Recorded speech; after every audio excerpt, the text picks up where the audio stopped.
Please like and share this video and subscribe the channel. Now study. Study carefully. Stay home, stay here. Hello everyone. How are you? I hope all of you are doing good, right? So, welcome all of you to your cute channel Newton Physics class, right? Okay, so what is the topic? What all we are going to study today? Number 1, we will study about Coulomb's law in vector form. Number 2, Number 2 is principle of superposition, and number 3 is continuous charge distribution.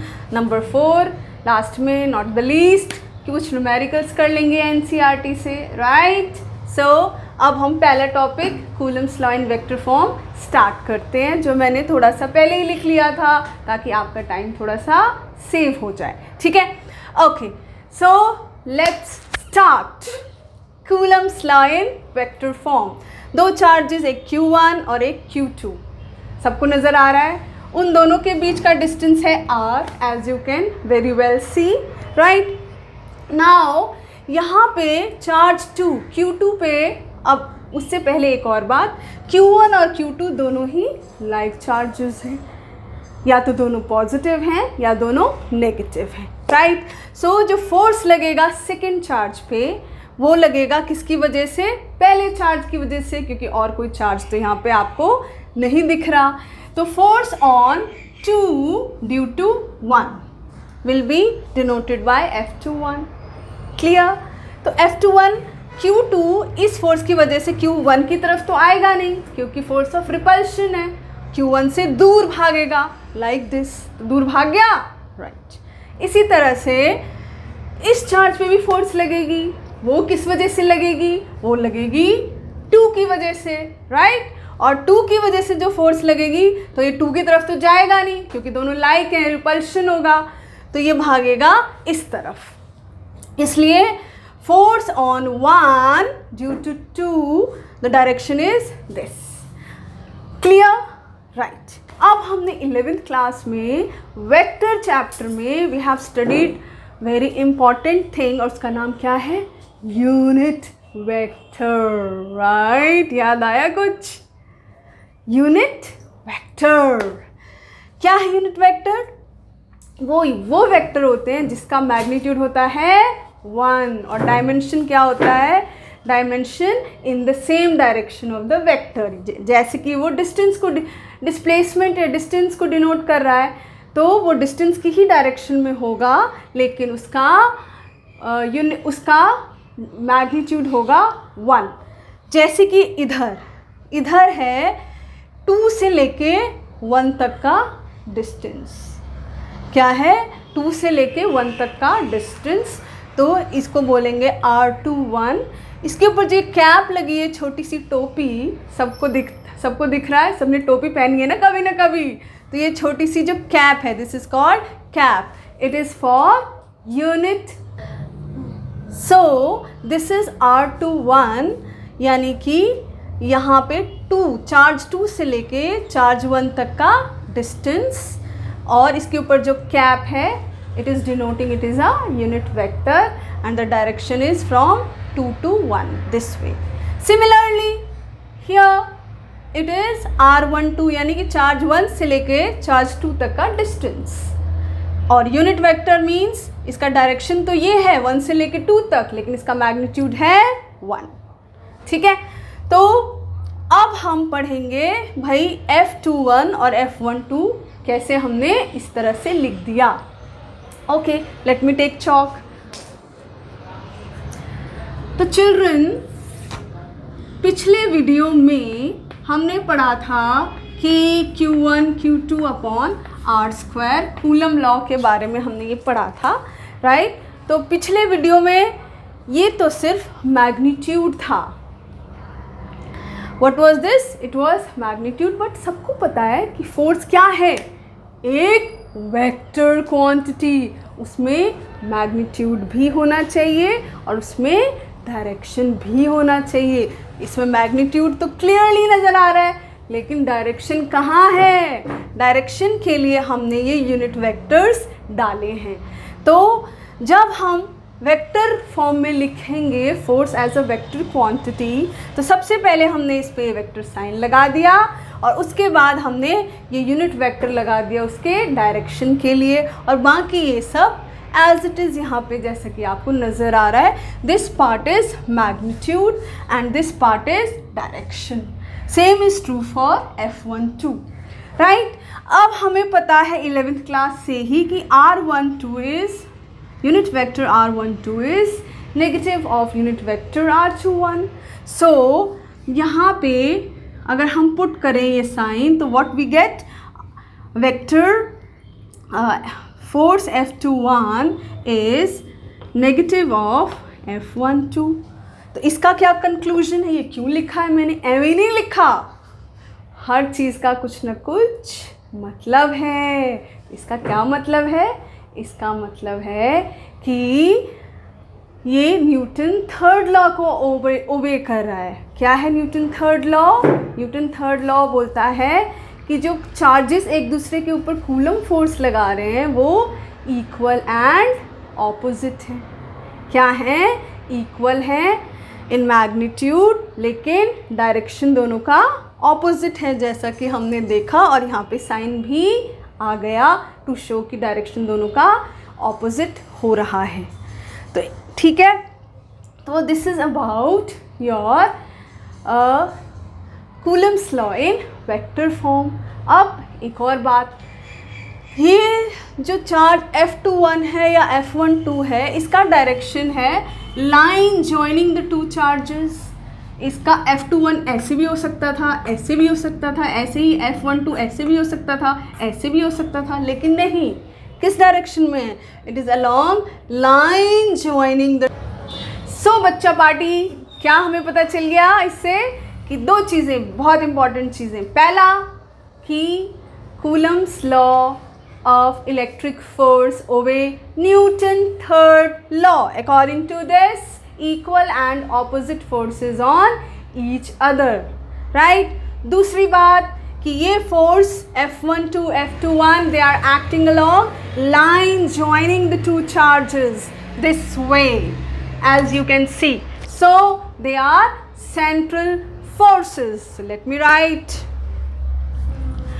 First very important point, Coulomb forces are obey Newton third law. Second, Coulomb forces are central forces, right. तो यही है, यही दोनों चीज़ें दिमाग में रखनी है। फिज़िक्स बहुत आसान है, बुद्धि थोड़ी सी ही लगानी है, फिज़िक्स को हवा दिमाग में नहीं बनाना। आप इसको राइट डाउन कर लो, then I will rub it off. So बच्चा पार्टी, अब हम पढ़ेंगे प्रिंसिपल ऑफ सुपरपोजिशन। क्या होता है प्रिंसिपल ऑफ सुपरपोजिशन? बहुत आसान है, कोई हवा नहीं है, बस इसको सिंपल लैंग्वेज में हमें दिमाग में सेट करना है। वो ये है कि कोई भी चार्ज है, राइट, और उसके आसपास 10-12 चार्ज है, सपोज़ 10 चार्ज हैं, और एक चार्ज है अकेला अपना, और चारों तरफ से 10 चार्ज उसके आसपास हैं। तो उस चार्ज पे 10 चार्ज अपना अपना फोर्स लगाएंगे, तो 10 चार्ज अपना अपना अलग अलग फोर्स लगाएंगे। यानी कि एक चार्ज, पहला चार्ज जो फोर्स लगा रहा है, that is independent of the force acted by second charge, and same is true for third, fourth. मतलब पहले, दूसरे, तीसरे, चौथे और 10 चार्ज अपना अलग अलग फोर्स उस पर्टिकुलर चार्ज पे लगाएंगे। एक चार्ज जो फोर्स लगा रहा है उससे पड़ोसी चार्ज को कोई मतलब नहीं है। इसका मतलब ये है। Let me draw the diagram and let me read the statement which I have written for you. Let me take chalk. So this is coordinate axis, this is x, this is y, this is z। तो यहाँ पे suppose Q not charge है,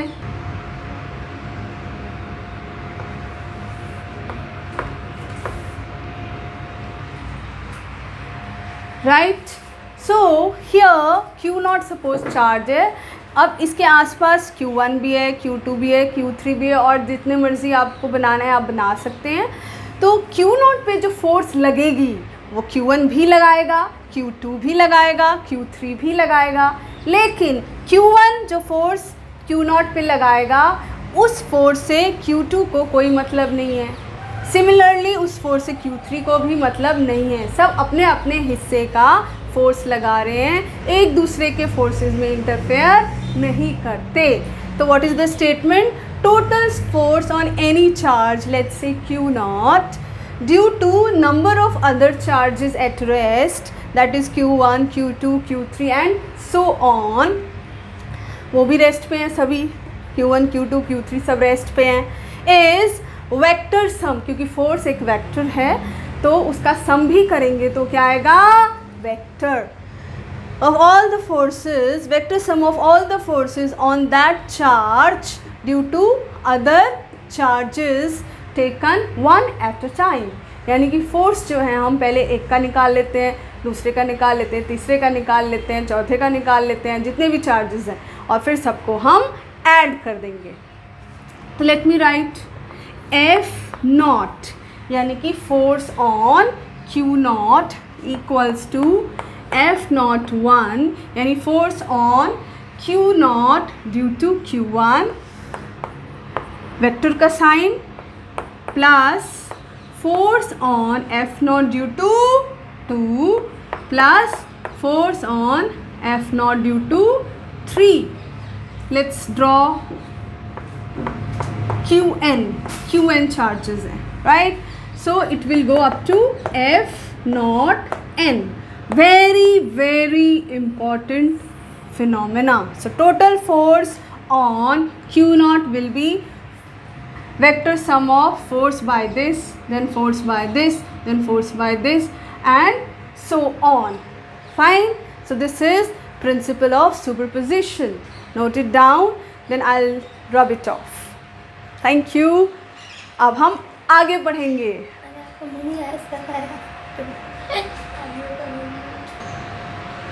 So children, continuous charge distribution क्या है?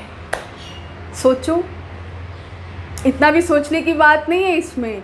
Don't go to ये बड़ा सा है कंटिन्यूस चार्ज डिस्ट्रीब्यूशन क्या होगा, नहीं, बस बहुत ही सिंपल है। वैसे तो चार्ज क्या है?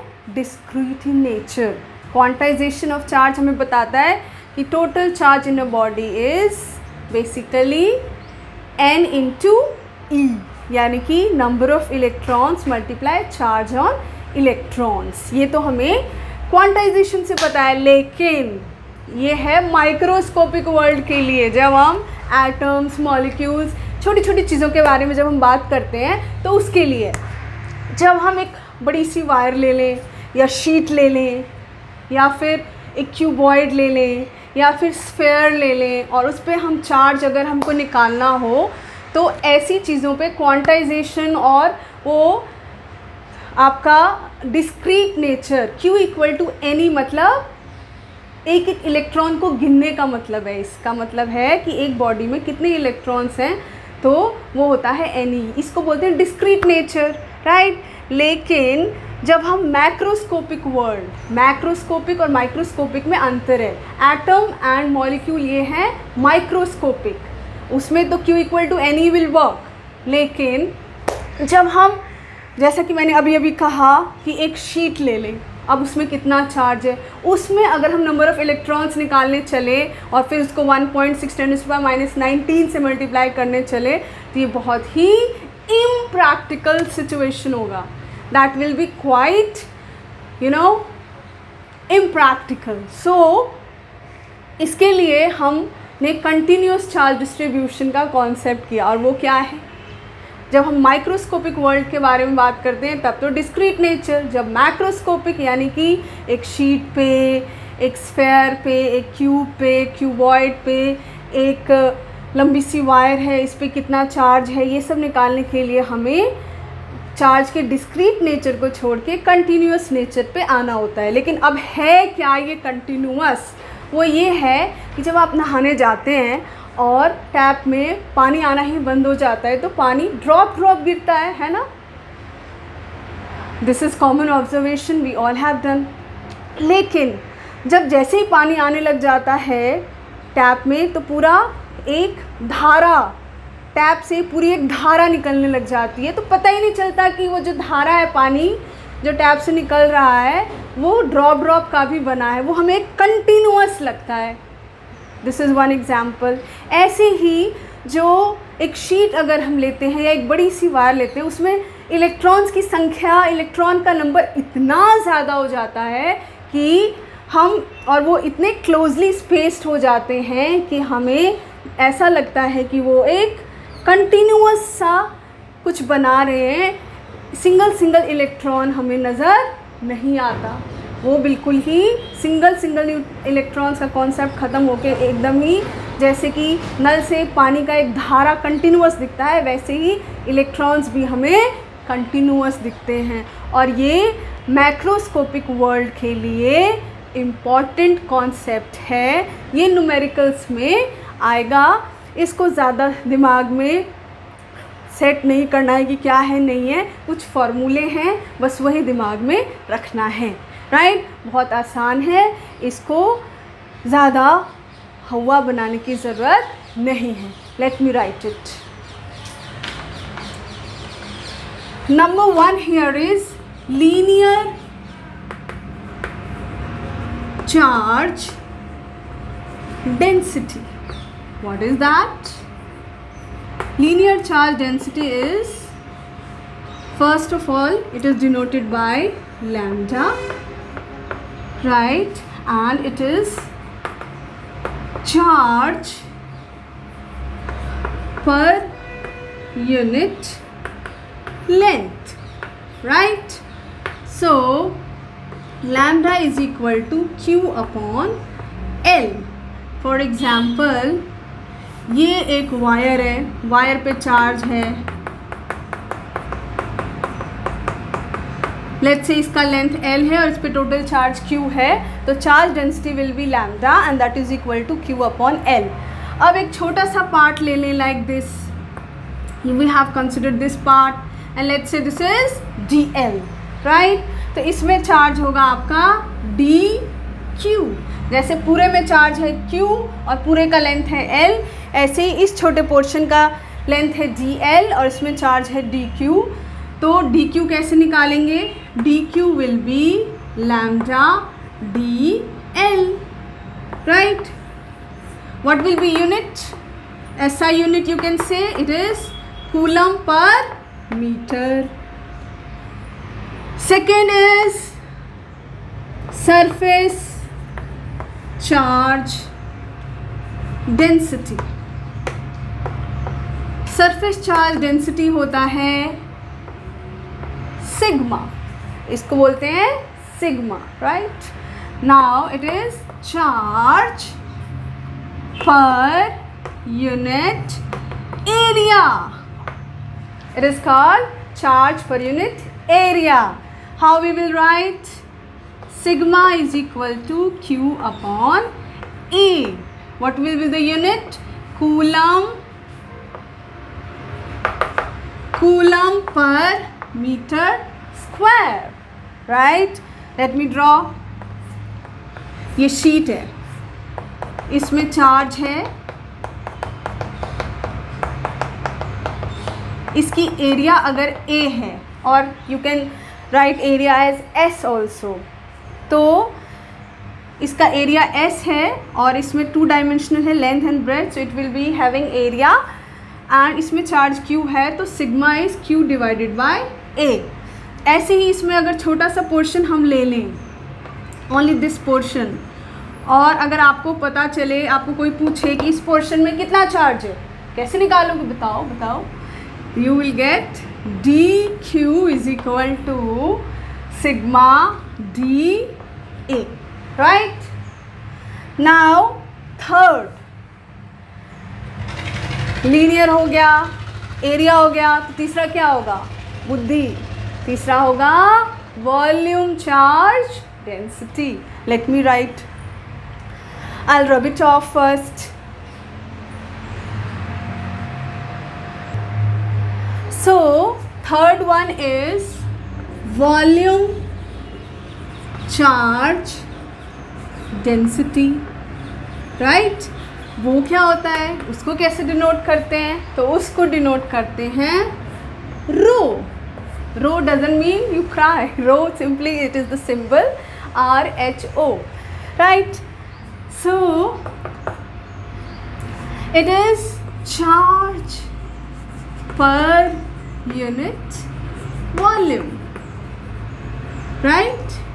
So rho is equal to Q upon V. ये आप क्यूबॉइड ले लो, क्यूब ले लो, स्फेयर ले लो, एनीथिंग यू टेक. इसमें चार्ज है, चार्ज ही चार्ज है. कितने चार्ज बना सकते हो? बनाते जाओ, बनाते जाओ, राइट. इसका कुछ वॉल्यूम V है और इसमें चार्ज Q है, तो इसकी डेंसिटी, चार्ज डेंसिटी क्या होगी? Total charge in this upon total volume of this, right. ऐसे ही अगर आप स्फेयर बनाते हो, बनाते जाओ, बनाते जाओ, बना लिया, इसमें कितने ही चार्जेस बना लो, प्लस प्लस प्लस बना लिया, राइट. ऐसे ही इसका वॉल्यूम क्या होता है आप सभी को पता है. इसमें चार्ज Q है डिवाइडेड बाय V. क्यूबॉइड भी बना सकते हैं, right. So this way we define volume charge density. इसका यूनिट बताओ. Unit will be coulomb per metre cube. तो कंटिन्यूस चार्ज डिस्ट्रीब्यूशन में बस यही तीनों डेफिनेशन आपको याद रखनी है. ज़्यादा दिमाग लगा के अपना दिमाग स्ट्रेस में नहीं डालना है, right. So this is done. Please note it down, then I will rub it of.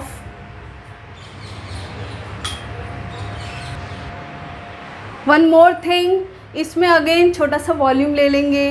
तो इसमें इस छोटे से वॉल्यूम में कितना चार्ज होगा? That will be rho into d v, right. Easy है सब कुछ, नो डाउट. गुड. सो बच्चों, फिज़िक्स में तो आप न्यूमेरिकल सॉल्व करना ही पड़ेगा. बिना न्यूमेरिकल सॉल्व किए तो कॉन्सेप्ट अच्छे से क्लियर हो जाए, इसको 4-5 बार आप पढ़ लो, लेकिन जब तक आप न्यूमेरिकल सॉल्व नहीं करोगे तो कॉन्सेप्ट गहराई से नहीं उतरेगा. और फिर जो रटा हुआ है 3-4 बार पढ़ा हुआ थ्योरी, वो भी आप धीरे धीरे आपके दिमाग से हट जाएगा. इसलिए solve more and more numericals, right. So today we are going to start with NCERT back exercise question 1. What is the force between two small charged spheres having charges 2 × 10⁻⁻7 coulomb and 3 × 10⁻⁻7 coulomb? दो charges हैं, values मैंने बता दी, और उनको कितना distance पे रखा हुआ है? 30 सेंटीमीटर. और कहाँ रखा हुआ है? एयर में. सो आप लोगों को क्लियरली पता है कि कूलम फोर्स कितना होता है जब दो चार्जेस को एयर में रखते हैं. F इज इक्वल टू के Q1 Q2 अपॉन R². सबसे पहले क्वेश्चन को देखते ही सोचो कि क्या पूछ रहा है, क्या क्या गिवन है, ठीक है. तो क्वेश्चन को पढ़ने के बाद हमें पता चला. तो सबसे पहले आपको फाइंड आउट करना है कि इसमें निकालना क्या है. Q1 Q2 गिवन है, डिस्टेंस 30 सेंटीमीटर गिवन है, राइट. के फोर्स कांस्टेंट है, कितना वैल्यू है इसका? 9 × 10⁹. Simply put the values. बहुत ही डायरेक्ट क्वेश्चन है, do it. 9 × 10⁹, this is the value of के, and Q1 is 2 × 10⁻⁻7. what is Q2? 3 × 10⁻⁻7. what is R? 30 centimetre. तो 30 सेंटीमीटर को आपको कन्वर्ट करना पड़ेगा. तो R will be 30 × 10⁻⁻2 metre. 1 metre में कितना सेंटीमीटर होता है? 100, राइट. तो सेंटीमीटर को हमने किस में कन्वर्ट किया? मीटर में. 30 × 10⁻⁻2 का स्क्वायर. तो अब इसको आप सॉल्व करो. तो 9 into 2 18, 18 3s are 54, and here you have 7 7 14, so 9 minus 14, and here you have 30 का square 900, and 10 raised to power minus 2 का square 10 raised to power minus 4, तो यहाँ 10 raised to power minus 4, यहाँ पे 2 0, it will become 9 into 10 raised to power minus 2, and here let me rub this line.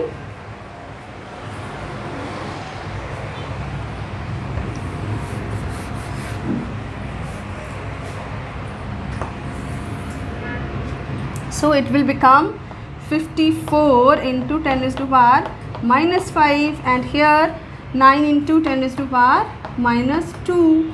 This minus 2 will go up, and it will be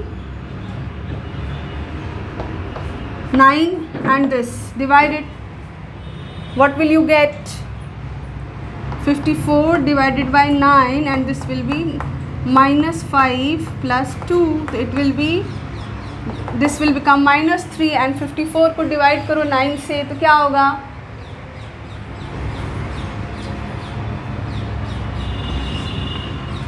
9 6 जा 54, it will be, and what is the unit for force?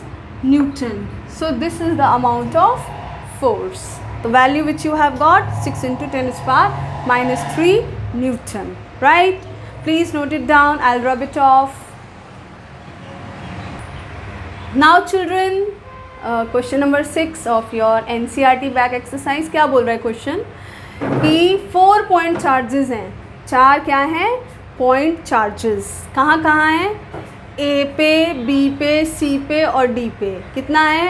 A पे 2 microcoulomb. यहाँ पे लिख लो 2 microcoulomb. Micro जानते हैं ना? 10 raised to power -6 coulomb. B पे कितना है? 5 माइक्रो कूलम. C पे कितना है? 2, इट इज़ -5. 2 C पे है 2 माइक्रो कूलम, और D पे है -5 माइक्रो कूलम. यही सब लिखा हुआ है at corners of square ABCD, right? कितना साइड गिवन है स्क्वायर का? 10. तो स्क्वायर में तो सभी 10 10 ही होते हैं, मतलब सब इक्वल होते हैं. अगेन ये क्या है? सेंटीमीटर में गिवन है, right? So what is the force on 1 microcoulomb? वो कहाँ रखा हुआ है? Placed at centre of the square. Square के सेंटर में कितना रखा हुआ है? 1 माइक्रोकूलम. तो अब इसको बनाओ, ठीक से बनाओ. ड्राइंग मुझे इतनी अच्छी आती नहीं है. यहाँ पे रखा हुआ है 1 माइक्रोकूलम का चार्ज इस पॉइंट पे. तो आपको फोर्स निकालना है इस 1 माइक्रोकूलम चार्ज पे. कौन कौन लगा रहे हैं फोर्स? बताओ भाई. ये सभी कॉर्नर्स पे जो चारों चार्जेस लगे हैं, सबके सब 1 माइक्रोकूलम पे फोर्स लगा रहे हैं, राइट? तो वही हमें निकालना है. Okay, let's start from A. 2 microcoulomb है, ये 1 माइक्रोकूलम है. दोनों क्या हैं? सेम साइन है, दोनों पॉजिटिव है. तो 2 माइक्रोकूलम जब 1 माइक्रोकूलम पे फोर्स लगाएगा तो उसके असर से 1 माइक्रोकूलम किधर भागेगा? इधर भागेगा. तो let me right, it is FA, right? Now B है -5 और ये है 1, ऑपोजिट साइन हो गया. तो -5 जो इस पे फोर्स लगाएगा तो ये 1 माइक्रोकूलम किधर भागेगा? इसकी तरफ अट्रैक्ट होगा. तो here it will be FB. Direction बना रही हूँ, राइट? नाउ ये 2 है और ये 1 है,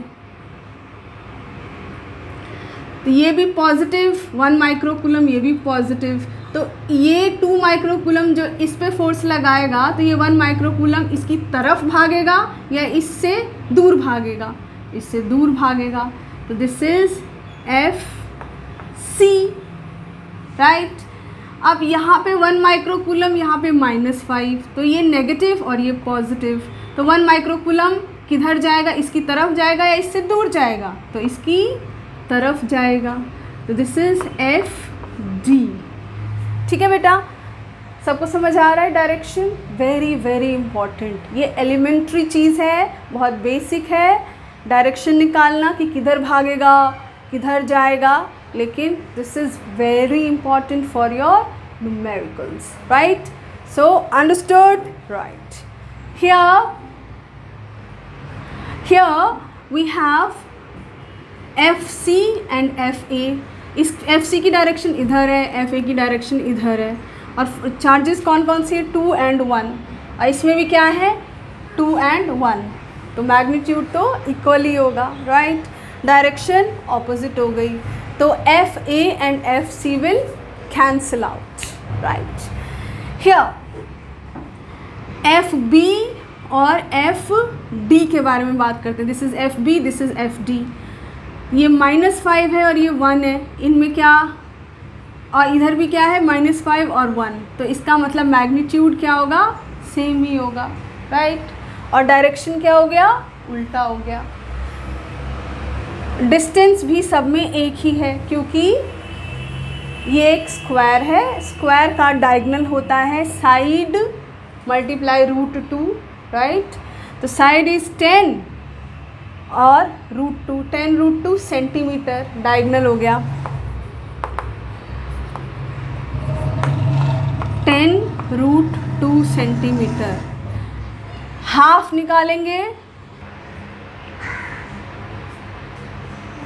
so diagonal will be 10, this is diagonal and that is 10 √2, the value of AC and BD दोनों का इक्वल होगा, which is side √2 10 √2। ये डिस्टेंस या ये डिस्टेंस या ये डिस्टेंस सब इक्वल होंगे। OA, OB, OC, OD सब किसके बराबर होंगे? Half of diagonal. The half of diagonal that is 5 √2 centimetre. तो FC और FC में ये वाला फोर्स आएगा, FA में ये वाला डिस्टेंस आएगा, ये वाला डिस्टेंस FA में आएगा। तो डिस्टेंस सभी में सेम है, और इन दोनों में चार्ज सेम है, इन दोनों में चार्ज सेम है, इन दोनों में चार्ज सेम है, इन दोनों में चार्ज सेम है, और डायरेक्शन उल्टे हैं, तो फोर्सेस एक दूसरे को कैंसिल आउट कर देंगी, and total force acting on 1 microcoulomb at centre will be equal to 0, right? So this way you have solved the numerical. Thank you.